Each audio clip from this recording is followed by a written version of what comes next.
The Anderson family reunion was always a showcase of competitive success, held at my uncle's sprawling estate in the Hamptons. This year was no different. Luxury cars lined the circular driveway like a high-end dealership, and designer labels flickered in the summer sun like warning signs. I parked my modest Toyota Camry between my cousin Blake's Ferrari and my sister Jessica's Mercedes. The contrast wasn't lost on me, but then again that was the point. Let them see exactly what they expected to see. Emily. My mother's voice carried across the manicured lawn, a mixture of obligation and disappointment. You made it. And you're wearing that. I smoothed down my simple blue dress, a piece that looked Target clearance but was actually hand-tailored Italian silk. Hello, Mom.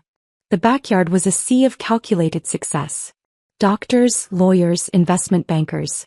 The Andersons had produced a generation of respectable professionals. And then there was me, the black sheep who'd walked away from medical school to open what they called my little experiment in retail. Still playing shopkeeper? Blake smirked, swirling his champagne. He was an investment banker now, or at least that's what his Instagram bio claimed. Must be nice, such a simple life. Jessica, now a corporate lawyer, joined him.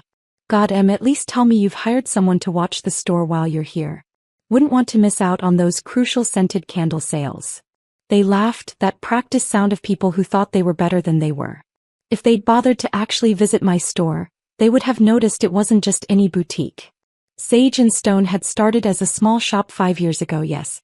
But now it was the testing ground for what had become Intuitive Retail Solutions IRS. My real company. The small shop was where I pioneered the automated retail technology that was about to revolutionize the entire industry. Every customer interaction, every purchase pattern, every subtle consumer behavior was analyzed by my proprietary AI system. The results? A predictive retail model that major corporations were desperately trying to replicate. But my family didn't know that. They didn't know about the patents, the silent acquisitions, or the deals I'd been negotiating for the past year. They definitely didn't know about tomorrow's announcement, the one that would turn their carefully constructed hierarchy upside down. Emily, my Uncle Robert boomed, surprised you could afford the trip up. Times must be good in the scented candle business. I took a sip of water, letting his condescension wash over me. Uncle Robert, the family patriarch since my father passed, had been particularly vocal about my waste of potential. He'd called my decision to leave medical school a temporary insanity that would sort itself out when reality hits. Reality was about to hit, all right, just not the way he expected. Business is steady, I said quietly. How's the hospital administration treating you? He puffed up immediately. Just got appointed to the board of directors at Metropolitan. We're implementing a new retail pharmacy system across all locations. Something you wouldn't understand, of course. Real business, big numbers. I bit back a smile. Metropolitan was one of the hospital groups bidding for my technology. They just didn't know it was mine. Like every other major retailer and healthcare provider, they'd been negotiating with IRS through layers of corporate anonymity. Speaking of business, Blake chimed in. Did anyone see the rumors about tomorrow's big tech announcement? Some companies supposedly revolutionizing retail automation. Dad's firm is trying to get in on the IPO. Now that got my attention. Blake's father, Uncle Peter, ran one of the largest investment firms in the city. They'd been aggressively pursuing information about IRS for months, trying to identify the founders before the company went public. Heard it's worth billions, Jessica added. Unlike some people's little shops.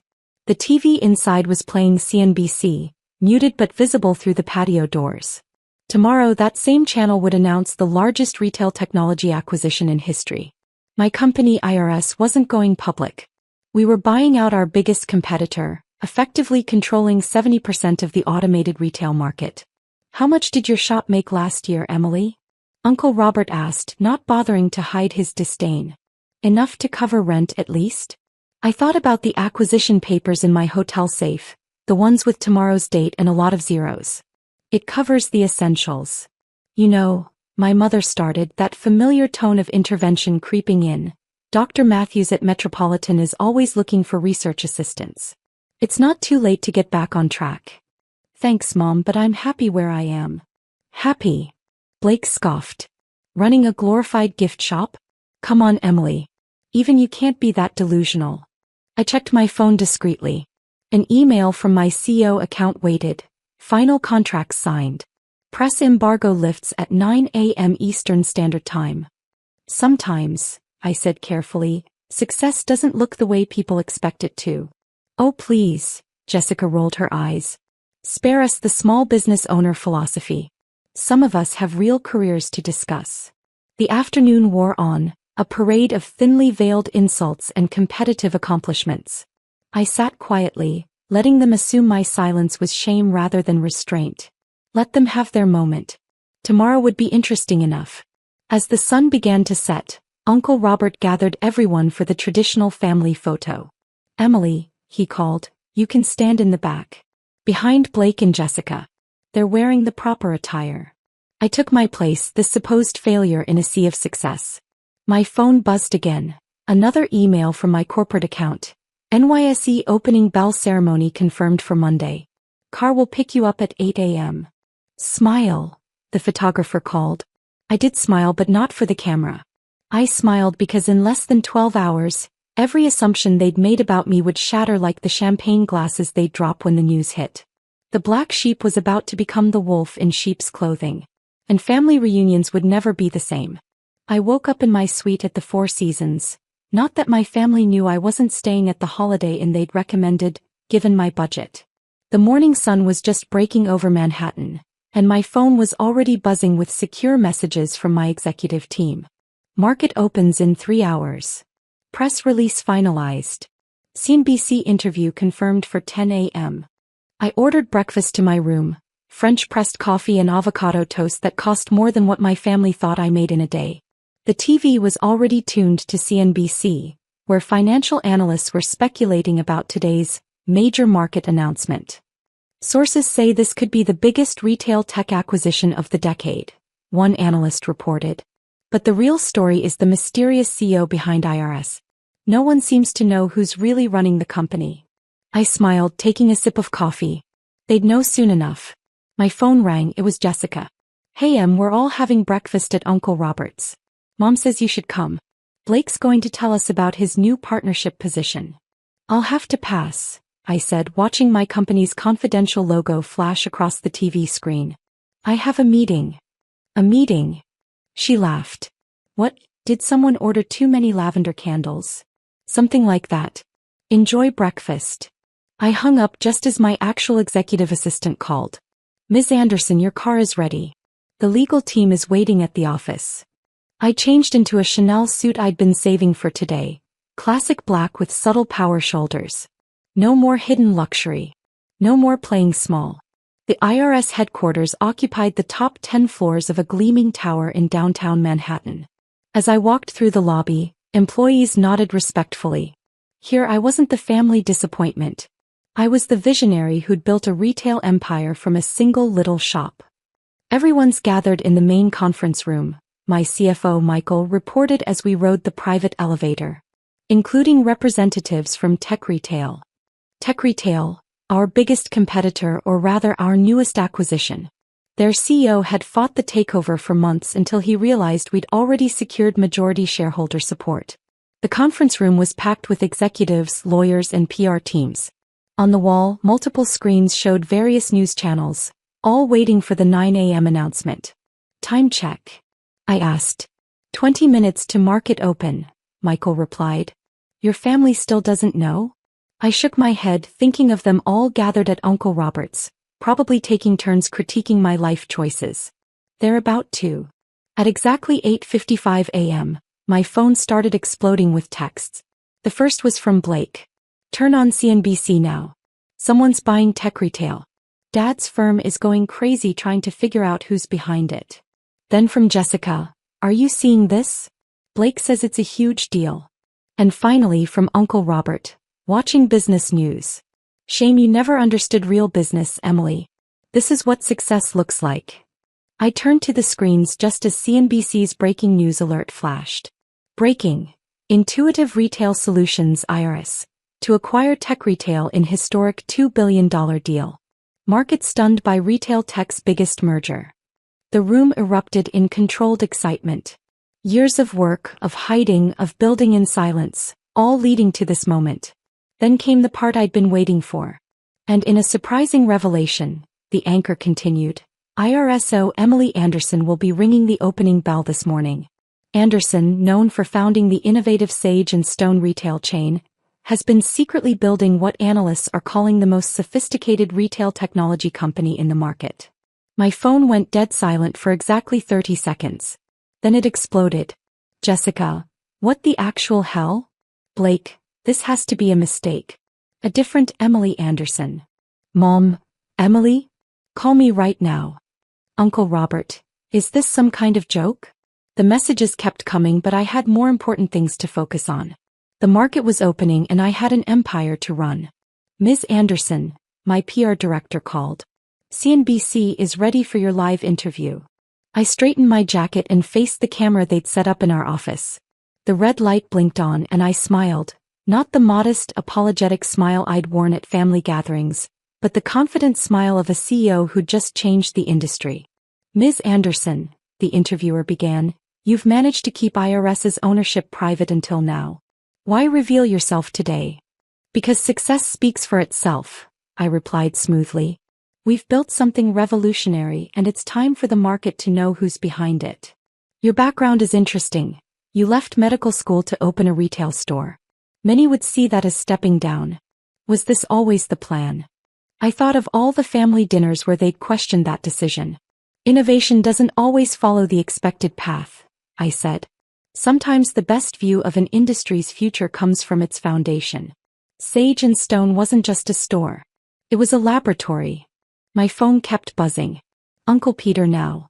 My firm has been trying to get a meeting with IRS for months. Why didn't you say anything? I turned it off. They could wait.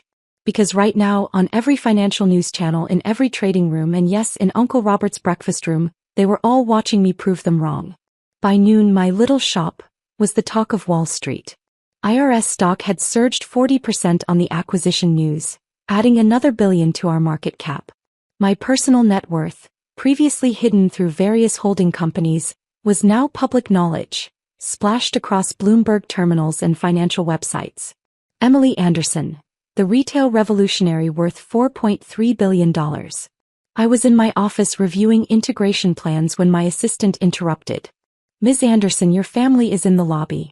All of them. Of course they were. How many? I asked, not looking up from my papers. 8. Your mother, sister, both uncles, Blake and some others. They're quite insistent. I checked the time. The market would close in 3 hours and I had a board meeting at 4. Give me 2 minutes, then send them up. I walked to the floor-to-ceiling windows, taking in the view of Manhattan that my office afforded. Behind me, the TV silently played financial news, my face appearing every few minutes alongside headlines about the acquisition. The elevator dinged. Holy shit, I heard Blake whisper as they entered. This is real business. I finished for him, turning around. Please come in. They filed into my office like tourists in a museum, eyes darting from the expensive art to the wall of awards to the multiple screens displaying real-time market data. Emily, my mother started, her voice uncertain. We don't understand. That's been the theme for about 5 years now, hasn't it? I sat down behind my desk, a hand-carved piece that cost more than Blake's Ferrari. Why didn't you tell us? Jessica demanded. All this time you let us think. Let you think what? I cut her off. That I was a failure. That was your assumption, not my deception. Uncle Robert stepped forward, his usual confidence noticeably shaken. But the shop, the small apartment, that old Toyota, were exactly what you expected to see, I said calmly. You never asked about the patents. Never questioned why major retailers suddenly changed their automation systems. Never wondered why your hospital board was so desperate to implement my technology. By God, Uncle Peter breathed. The Metropolitan contract. That was you. I nodded. Along with 50 other major retail and healthcare chains. That little shop you mocked? It was the testing ground for everything we built here. Blake collapsed into one of the guest chairs, looking shell-shocked. Yesterday, when I was talking about the IPO, your firm was trying to get meetings with my company, I finished. I know. We turned them down. Multiple times. But why? My mother asked. Why keep it secret from us? I stood up, walking around to lean against the front of my desk. Because you needed to show me who you really were. All of you. Every dismissive comment, every condescending suggestion, every time you called my work small or insignificant, you showed me exactly why I couldn't trust you with the truth. The silence that followed was deafening. Ms. Anderson, my assistant's voice came through the intercom. The integration team is ready for you, and NASDAQ called about tomorrow's market opening. Thank you, Sarah. I'll be right there. I straightened up, smoothing my jacket. I have a company to run. Several, actually.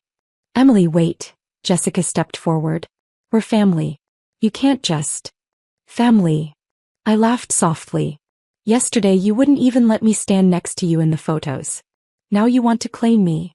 We were wrong, Uncle Robert said quietly, probably the first time those words had ever left his mouth. Yes, you were. I picked up a folder from my desk. And now, if you'll excuse me, I have a board meeting. Sarah will show you out. What about Sunday dinners? My mother asked weakly. The family gatherings? I paused at the private elevator doors. I'll still come. But not as the Emily you thought you knew. From now on you get the real me, CO innovator, and yes, still that shopkeeper you loved to mock. And what about my firm? Uncle Peter tried. Now that we know who you are, maybe we could work together? I smiled. Your firm's latest valuation is less than what my company made in profit last quarter. But feel free to submit a proposal through proper channels. Like everyone else. The elevator doors opened. Oh, and Blake. I added. About that simple life comment? Running a multi-billion-dollar company is many things, but simple isn't one of them. Good luck with that partnership position though. I hear middle management can be quite straightforward. As the elevator descended, I could see my reflection in its polished doors. No more hiding. No more diminishing. This was who I'd been all along. They just never bothered to look past their own assumptions. My phone buzzed with a text from my PR team. Forbes cover confirmed. Interview next week. I smiled, thinking of all the family members who proudly displayed their local business magazine features. Wonder how they'd feel about seeing their little shopkeeper on the cover of Forbes? The board meeting went smoothly. We outlined the integration plan for tech retail, approved 3 new acquisitions, and greenlit the expansion into international markets. By the time the market closed, IRS had become the most talked about company in retail tech. That evening, as I sat in my real home, a penthouse overlooking Central Park, I received one last text from my mother. I didn't see you. All these years I didn't really see you. I'm sorry. I looked at the message for a long time before replying. You saw what you wanted to see. But now you'll see exactly who I am. Sunday dinner is at my place this week. I'll send a car. Because sometimes success isn't just about proving others wrong. It's about finally, unapologetically being right. And letting them choke on the reality they never thought possible.